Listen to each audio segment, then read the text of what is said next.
Information changes everything. That's what we're here to talk about today. Good afternoon. Thank you all for being here today on this exciting moment less than 3 weeks before the closing of the polls in this election. Making state government work for everyone has been one of my top priorities as Secretary of State. And one of the major pillars of that commitment is transparency. From our push to improve ethics and transparency laws to making Freedom of Information Act requests more efficient and accessible to everyone, we've worked really hard to ensure Michiganders can easily access information that belongs to them. And I also know, and we believe, that democracy works best when an informed and engaged electorate is able to ensure that participation is at the centerpiece of all we do. And I'm very excited today to announce our latest effort to make government more transparent and accessible to the people we serve. For every statewide election since 2020, we have regularly released publicly mail-in voting information in the weeks leading up to Election Day. These early snapshots provide valuable information to voters, media, candidates, and elected officials about how Michigan citizens are engaging in our democracy in that particular cycle. Yesterday, we announced that more than 670,000 Michigan voters have already submitted their ballots 3 weeks ahead of Election Day. That's 31% of the 2.1 million citizens who have requested ballots for the upcoming general election. Today, I am proud now to launch the first ever Michigan Voting Information Dashboard. This dashboard will allow anyone to see how many Michigan citizens are casting their voting ballots ahead of Election Day. It includes views for county and municipality level data and allows users to compare trends across different geographic areas of the state. Anyone can access this dashboard by visiting michigan.gov/voting dashboard. It will be updated daily from the state's qualified voter file to reveal voting trends even as the election is happening. And it helps us build awareness that Election Day is now the last day to cast your ballot, with Michigan citizens having more options than ever before to vote leading up to November 5th at 8 p.m. when the polls close. These data visualizations are accessible by mobile phone, and the dashboard is also fully ADA compliant. As we continue to build this out, we will enable features that allow comparison also across election cycles. The dashboard is also a tool for election security. In addition to transparency and accessibility, the dashboard will promote understanding, placing numbers in context of the laws and procedures that govern our elections. Understanding is one of the most important tools to fighting misinformation, and we've all seen the ways that data taken out of context can be used to distort the truth. That will escalate in the weeks ahead, and we know that as it does, voters will become more and more frustrated as election misinformation becomes increasingly noisier. We also know that official sources of information are more important than ever to help center our conversation on facts and the rule of law, on the truth and the security of our elections. Making those official sources of information more accessible, user-friendly, and easier to understand will make them more useful to all of our citizens. It also will help us pre-bunk misinformation and build trust in our election processes. Now I'm going to turn it over to Michigan Department of State Deputy Chief of Staff Neil Tamby, who will share a brief demonstration of how the Michigan Elections Dashboard will look. Neil?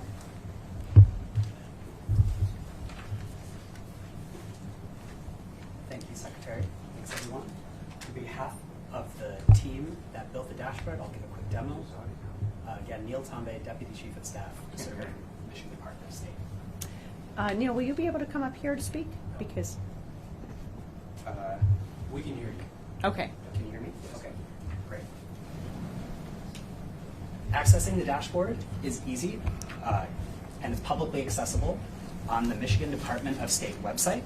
To reach the dashboard, just go to Michigan Department of State website, elections, election results and data, or as the Secretary said, michigan.gov/voting dashboard. The top part of the page has two key features. First, on the right, there are these expandable accordions, which give information about elections and voting in Michigan, as well as specifics about the data on the dashboard, where they come from, how often they're updated, etc. And this information provides context and understanding and builds trust in the data because folks know where it's coming from. There's also a link to a mobile-friendly version of the page, which provides a user-friendly interface and an accessible interface regardless of the device a user is using. And as the Secretary said, all pages are fully ADA compliant. Then the user scrolls to get to the dashboard itself. And the focus of this release is absentee and early voting data for the November general election. And as the Secretary said, data comes from the qualified voting file and is updated daily. And the qualified voter file is the information system that clerks update every day. And the data in this dashboard about absentee voting and early voting is data that the people of Michigan own and data that folks ask about a lot. We get hundreds of requests through FOIA about these data points, and now it's in the hands of the people of Michigan. The first metrics on the dashboard provide a statewide snapshot, as you can see here. Here and throughout the dashboard, there are also these green icons and links, which when clicked, create a pop-up. These pop-ups give more information about the metric that they're referencing, whether it's definition of terms or more information about the election procedures that are related to the data point that's displayed, which again builds context and understanding for people using the dashboard, even if they're not already experts in elections. The middle part of the page has data views by geography, and I'll just do a quick example of how someone might be able to use this part of the page. A user, maybe they're from Southeast Michigan and they're interested in understanding the differences between counties. So what they can do is either click on the map or the selector up here to look at Wayne County, for example, and the data points on the page will refresh for the geography that's selected, and then they can just click over to the next county that they're interested in to see the corresponding data there. A user might also want to look specifically at municipalities, and what they can do is click to the municipality view, and let's say they want to look at the communities in Wayne County. They just hit Wayne, the dashboard refreshes. They can even expand to see a wider view of the dashboard. And to select a specific community, they can either click the map, the drop-down selector, or even just click in the table. And as you can see, once I clicked on the city of Detroit, the dashboard refreshed for that geography. On the very bottom of the page is information about absentee voting and early voting. There are some specific measures here, as well as pop-ups, of course. And as you can see on this page, there's no data available displaying for early voting, and that's of course because early voting hasn't begun yet. But as communities begin early voting, the data will refresh once daily, and what users can expect to see on this page for early voting is a summary count of ballots cast through early voting in that community, as well as two graphs. One will be a graph looking at the day-by-day count of ballots cast for early voting, for example, 100 today, 200 tomorrow. And the final graph is a running total view, so a user can look at the total ballots cast in the selected geography across the entire early voting period. So again, this was a quick demo. We invite you to check out michigan.gov/voting dashboard to look at these data, which we've made transparent, accessible, and within context, so the users of the dashboard can understand what they're looking at. Thank you, Neil.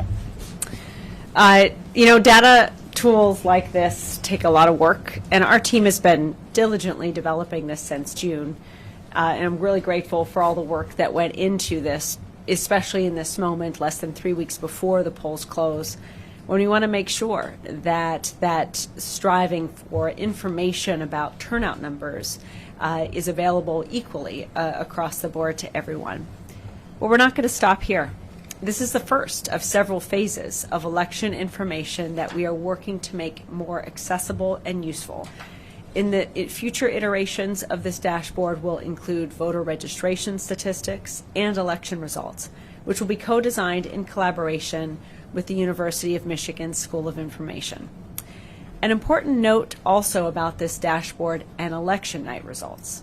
This will not replace the 83 county clerks' websites across the state, which will continue to be the earliest resource for those returns and the reporting of unofficial results. Voters and the media should still rely on the county clerk websites for that critical information immediately after the polls close in November 5th at 8 p.m. Also joining us today to launch this project is my friend and a really great leader, a nonpartisan professional election administrator for the state of Michigan, and particularly in Canton Township, and that's Clerk Michael Segrist. If you've seen Michael's social media, you know he shares my passion for data and data analysis. And he actually provided us early feedback on the dashboard prototype. So I'm really glad to be able to welcome him here to help us launch it. Michael, would you like to say a few words? Thank you all. Thank you, Secretary Benson. Thank you to the entire team, the University of Michigan, everyone who put this tool together. I'm extremely excited. It's a very busy time for myself and for my office. We've issued 27,000 absentee ballots, and we've received about 9,000 of them back, about 35%. And if you don't believe me, you can check on the dashboard right now to make sure. But we are getting very busy, and early voting will be starting in Canton Township on Monday, October 21st. We are going to be doing 14 days of early voting. So we're in full swing with the election. I'm very excited about this tool in particular because I spend a lot of my time independently aggregating as much information as I possibly can about the Michigan election system and other communities. And I am required to do that very slowly. And a tool like this will assist me in so many different ways. And part of that is because there is no monopoly on good ideas. And when I see anomalies in the data, I want to know what is causing them and who is implementing what best practice so that I can call that local clerk up and find out just exactly what they're doing that I might not be thinking of. Have I picked the right location for my early voting site? Have I picked the type of facility for my early voting site that is going to help be accessible for voters? These are the kind of questions that I can ask myself when I start looking at what other communities are doing. And I think when you approach elections with curiosity and you follow the information where it's going to wherever it will lead you, you can begin to create a better system. One of the challenges in modern times that we face is that oftentimes rhetoric has sowed distrust in election results, which is largely stemming from mis and disinformation from the 2020 election and election since. This has created substantial divides in how election results and processes are viewed. At the Canton Clerk's Office, we are enthusiastically working to restore excitement and trust in the elections process. We want to help voters and observers return to an earlier time when faith in elections wasn't contingent upon a desired outcome. One of the largest ways we have done this is through data transparency. The elections belong to the people. It's an extremely public process, and where individuals can obtain lists of voters and lots of information in real time. We provide daily updates out of my office on the absentee ballots received and the ones issued. We use this data locally to evaluate all of our resources to make sure that we can dispatch to precincts effectively so that we are creating an efficient system and that we are providing support, security, and accessibility for our voters in Canton Township. Because information moves quickly online and often accurate data competes with mis and disinformation, it's important that voters are able to distinguish a trusted and reliable source from one that is not. By providing a look under the hood, like this tool does, into ballot requests, ballot returns, early voting turnout, and voter registration statewide, at the county level and locally, anyone can do an independent diagnostic check on the entire election system. That's exciting, and I don't know anyone else doing that. More importantly, the information is provided by local clerks, and it is distributed through the Department of State dashboard. It is trusted, reliable, and accurate. With this information, anyone can see how their own community has voted and how it is voting in real time. The public can get a better understanding of how elections work. With an attitude of curiosity, as I said before, the public can be inoculated from that mis and disinformation. It helps build civic understanding and a critical mass of knowledge so that anyone can become, okay, I already said that. I'm obviously delivering prepared remarks, and on that note, I'm just really excited about this opportunity. I'm excited about this tool, and I think it will be, it'll do a lot to help individuals feel more ownership over the entire system itself. And so thank you to everybody who participated in it. I'm really grateful for the ability to have played a very small role in looking at it and its functionality. And again, I'm very excited. Thank you. Michael, thank you very much. Thanks, Michael. And thank you for all that you do, especially in these critical weeks for our elections. Also here today is Whitney Quisenberry. Whitney is the director of the Center for Civic Design, who partnered with us on this project. Whitney, can you say a few words, please? Thank you, Secretary Benson, for inviting us to be part of this and for actually to help with this whole project. And thank you to everybody who's here. As she said, I'm Whitney Quisenberry. I'm the executive director of the Center for Civic Design, where our goal is to make every interaction with government easy, effective, and pleasant. We use our practical experience and our applied research to work with election offices to promote best civic design best practices, support innovation, and invite participation in our democracy. First, I'd like to congratulate Secretary Benson, Mr. Tombe, and the entire team at the Michigan Department of State for what's actually a pretty monumental achievement. At the Center for Civic Design, we like to say that democracy is a design problem.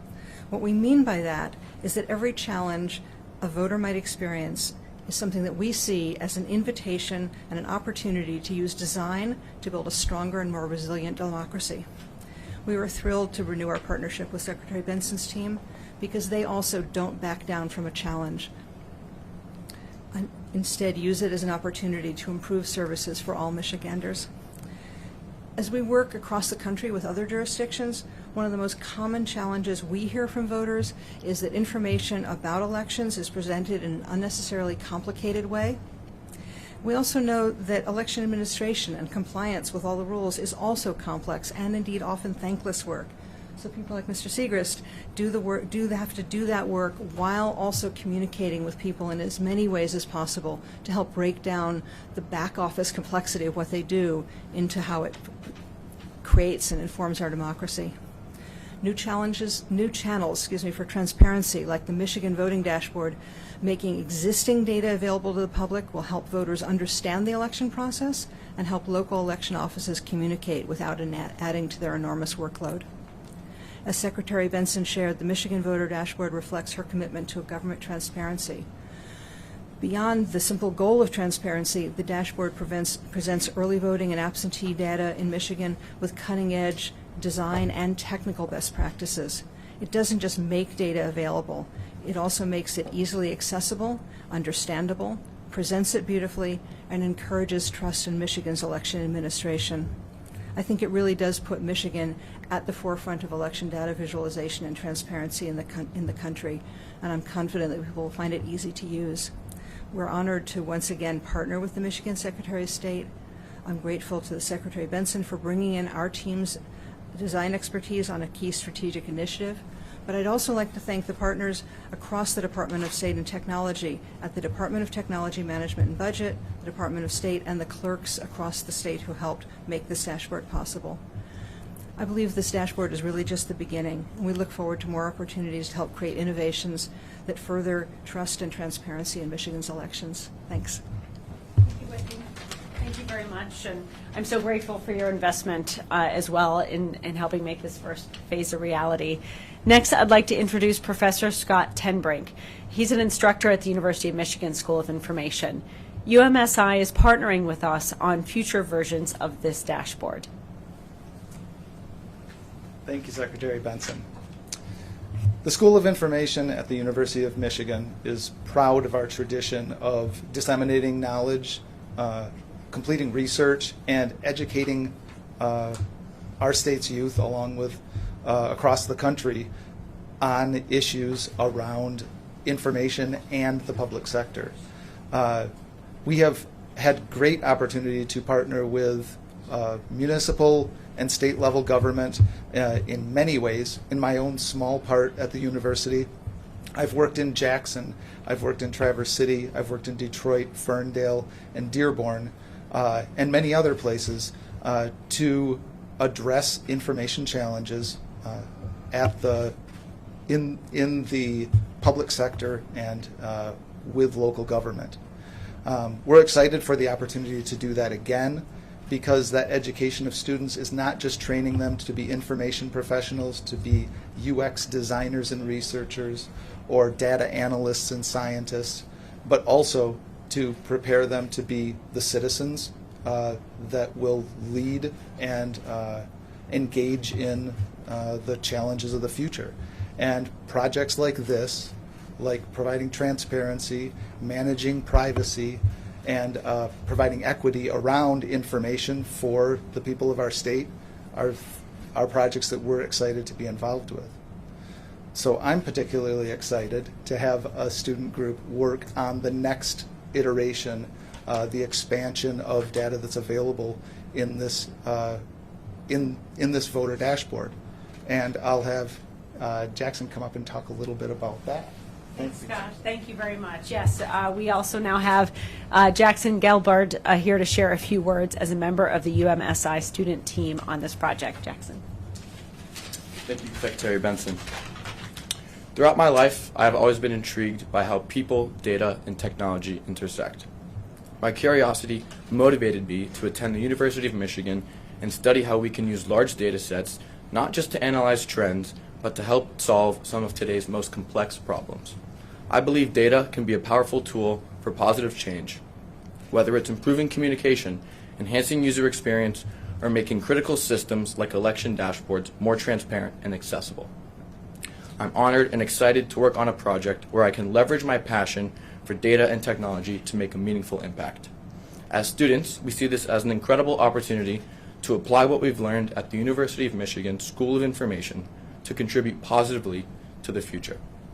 Our goal is to increase understanding and improve trust by providing voters, clerks, officials, and other key stakeholders with a single, reliable source for election data. Thank you to the Michigan Department of State for this incredible opportunity. Our group is excited to set a new standard for how citizens interact with and consume data. Thank you. Thank you, Jackson, and to all of the students and faculty here representing UMSI. I'm always looking for more ways to use data to make our department better and more responsive to all of our citizens. We did this when we modernized our Secretary of State branch offices, leveraging customer service best practices from the private sector and our own internal data to bring wait times down significantly. Now more than 92% of our customers are seen within 20 minutes of their scheduled visit time, and we anticipate that this election data will also help us understand how to continually make more processes more efficient and effective, building on our commitment to safe, secure, accessible elections in Michigan. Now I'm happy to take a few questions. Could you talk about how you anticipate that this will I guess, help in the voter misinformation, disinformation campaign? What specifically, in what ways do you think that this can sort of tamp down on some of that? Well, we'll specifically show all of the data we have illuminating where people are voting, in what way they're voting, and demystify some of the questions many people have when there's a vacuum around this information. Michael, I don't know if you want to add to this as well, because I know it's been at the centerpiece of why we wanted to develop this. We know that election misinformation is very frustrating to voters, and what adds to that frustration is if they don't know where to get the data, the facts, the truth. We set up michigan.gov/election-facts to answer many questions about, for example, how we ensure when someone passes away, they're removed from the voter rolls, or that only U.S. citizens are voting. This now adds to that by providing real-time information about where people are voting and in what numbers, and we hope will help demystify rumors and conspiracy theories by providing just accurate data in real time to everyone, the same information to all who would like to see it, and all of that will strengthen voters' understanding of what's actually happening in our elections, and we hope both pre-bunk and debunk misinformation that will come their way. Michael, did you want to add to that at all? Sure. Okay. You know, what's hard is, I think, there's always been mis and disinformation in our society around lots of things. It crept into the elections process pretty aggressively in recent history.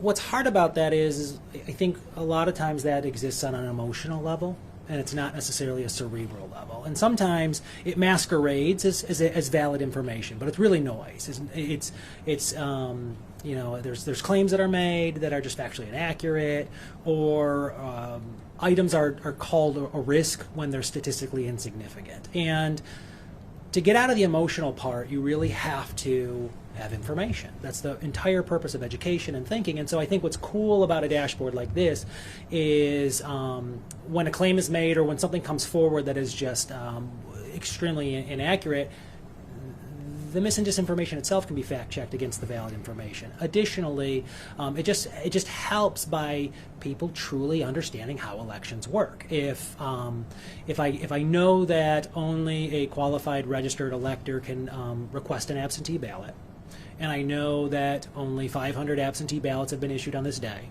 then you know, I begin as a citizen of this country and the state of Michigan to have enough understanding of the elections process to say, you know, what I'm reading or what I'm hearing you say it cannot be accurate based on the information I have. And also, you know, if there are wild claims frequently get made about voter rolls, or they get made about individuals who are not qualified to vote. You know, you think about, people talk about Chicago in the 1960s. I think that's still a part of the popular lexicon. And so you can turn to things and say, wow, that's interesting. It looks like voter turnout is only 48%. That's an interesting comment that you're making, because I would be surprised if there was, you know, votes were being manufactured, I would imagine, to see a higher turnout rate. And so you really can become a true active participating citizen of this country by understanding how elections work. And a lot of what we do is in elections is, you know, it's critical infrastructure. So a lot of what we do, because of security, we do have to have information secure and protected.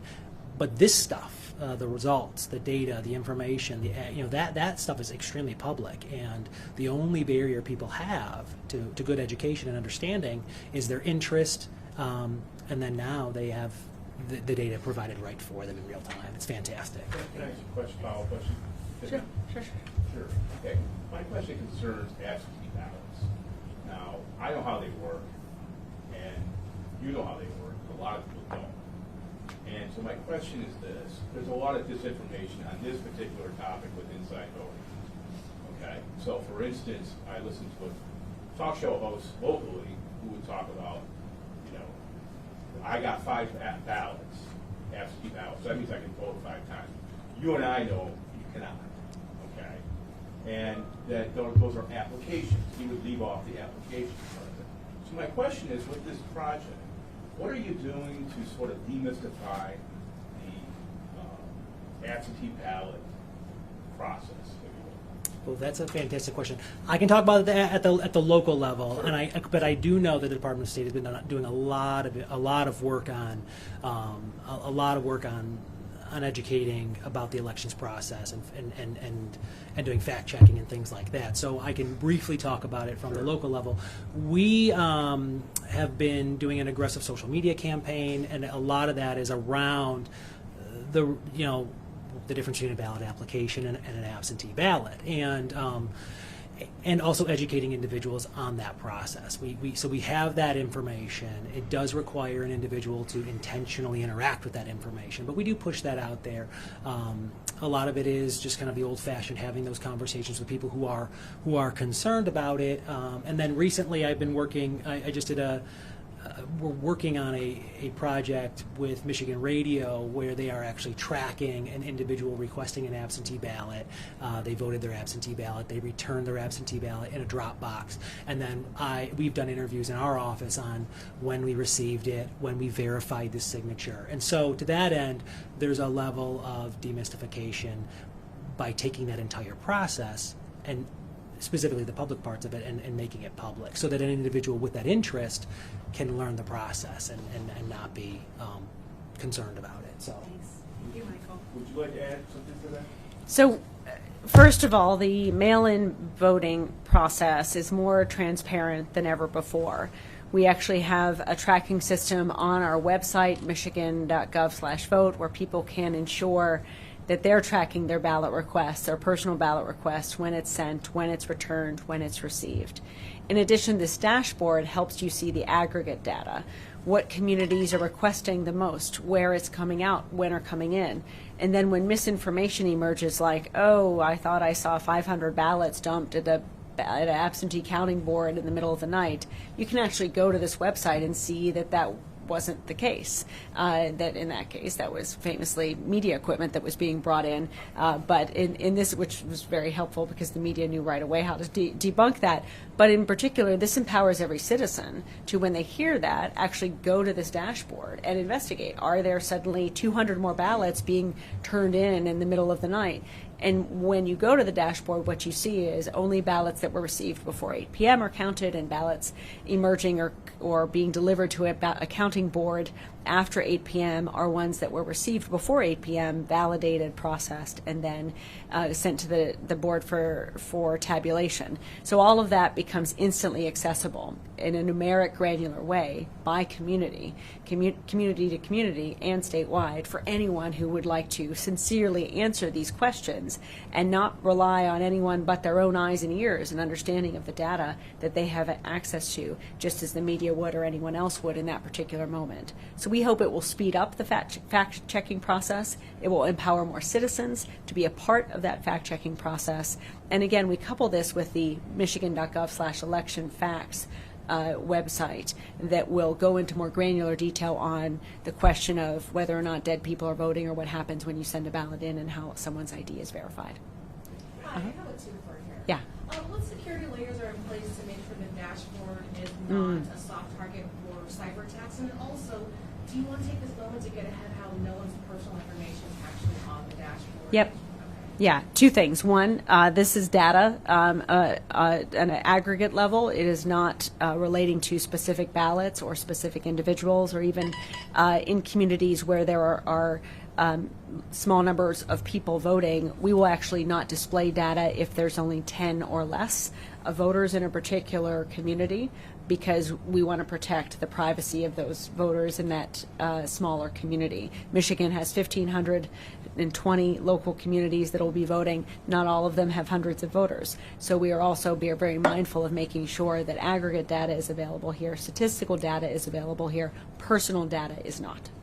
Secondly, with regards to protecting the security of the database, Neil, I don't know if you have anything to add, but we work closely with the Department of Management, Technology, and Budget on all things to protect against any type of cybersecurity attacks on any aspect of our election equipment and process. So we would be, we have all of the layers of security that we need to have on this resource, just as we do on all of our websites with regards to the state of Michigan, and those will continue to in place. We're also, of course, working with federal cybersecurity experts to continue to ensure every aspect of our websites are secure and monitoring that. Our bigger, I should put it a different way, the easier target for cybersecurity problems are actually local websites that don't have those same levels of security.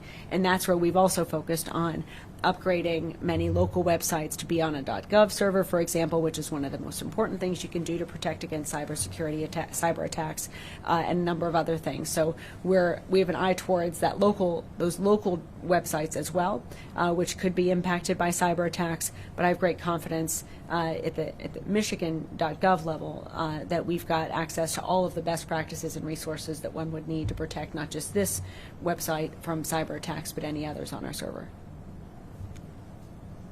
you Yes. talk a little bit, I mean, we are obviously getting real close here. Mhm. And obviously the voters of Michigan voted in early voting, and so there's more options than ever in terms of people being able to cast that ballot. Can you talk a little bit about that? And then once they do, you're able to verify signatures in advance, but can you talk about when actual counting of ballots in terms of votes and who voted for whom, when that actually starts, and how long you think that will take? Yeah, so first, early voting. This is the first major election where we have 9 days of early voting, at least, available to every citizen in our community, in our state. I think it remains to be seen how much education will go into helping citizens in these final 3 weeks, and certainly when early voting starts, amplify that opportunity. But because it's new, our research also shows, for example, that only 54% of voters age 18 to 29 are aware of early voting as an option at this point. Whether that changes in the weeks ahead as more attention focuses on the process, as other states like Georgia are in the news for early voting, I'm hopeful that we'll see more people know about early voting as a result. But that's something that will play out in the weeks ahead, particularly once early voting starts in Detroit on Saturday, October 19th. And that's one of the reasons I'm excited about this portal, because every day you'll be able to go in and see how many people voted in that particular community. And I know for me and many others, that's going to be really interesting. And for those seeking to educate in a nonpartisan way citizens about their opportunity to vote early, they'll have, of course, everyone will have access to that information as well. And we'll be able to see if there are lower participation communities, higher participation communities, and that just helps fuel our educational efforts across the board and target them to who really needs to hear about this option. So I'm hopeful this dashboard will help inform the citizens of Michigan even more about this early voting opportunity in this first election. Secondly, we are very mindful of the importance of having these unofficial results in as soon as possible. I know, we consistently say efficiency is of top of mind once those polls close to get those unofficial results out in every community, but we won't sacrifice security or accuracy for efficiency or speed. All that said, there's probably few people other than candidates themselves who want to have these unofficial results out more than the election officials, because that's the number one question we're going to get between when the polls close and our unofficial results in every community are made public. That said, I have full confidence because of that every community is going to be working as efficiently as possible with security and accuracy checks in place to ensure every valid vote and only valid votes are tabulated as smoothly and as efficiently as possible. New this year, well, I shouldn't mention, in November of 2020, was our highest turnout election in Michigan's history, and over 2/3 of citizens voted absentee in an election where our clerks weren't able to begin processing or tabulating those votes until Election Day itself. Now, even with all of those challenges in place and a global pandemic, I'm very proud that we were still able to have every ballot and every valid vote counted by midday Wednesday, the day after Election Day, within 24 hours of the polls closing. So that's our benchmark. Now this year we have, possibly because we're not in a pandemic, less people voting absentee, perhaps. That's certainly what our data is showing at this point. More people perhaps voting early, which means their ballots are tabulated as they vote. And in addition to that, importantly, communities across the state have the option to begin processing and tabulating their absentee ballots 9 days before the election day throughout the early voting process. All of that would suggest that we may see unofficial results even sooner, but two things that could challenge that are, one, if citizens don't return their ballots until 8 p.m. on Election Day, that means that no matter how many times or hours we'd have leading up to that moment to begin processing and tabulating, if we don't get the ballot until 7 p.m. or 8 or 7:55, it still has to go through a process before it's tabulated. So we want citizens to know there's something you can do if you want those ballots and those counted efficiently and those results in as soon as possible. Turn your ballot in now and as soon as possible to help assist our clerks in ensuring valid votes are tabulated and processed long before the polls close on Election Day. The last thing I'll say on that is, of course, if any election is close, that will also extend the question marks over the ultimate winner, and there will be any procedures in place, like recounts, that could extend that even further. So we'll know closer to November 5th, we'll be able to give more predictions about when we'll have those unofficial results available. But my hope and optimistic prediction at this point is that it would be within 24 hours of the polls closing, or by 8 p.m. on Wednesday. I know in 2022, you talked about youth voting just a second ago. Michigan led the country Mm-hmm. in youth vote, but we know that only about 60% of those who were registered in that age group actually voted. Maybe I could get this on the portal, but how are things faring this year, Mm-hmm. and what is the Department of State and its various partners doing to kind of close that gap?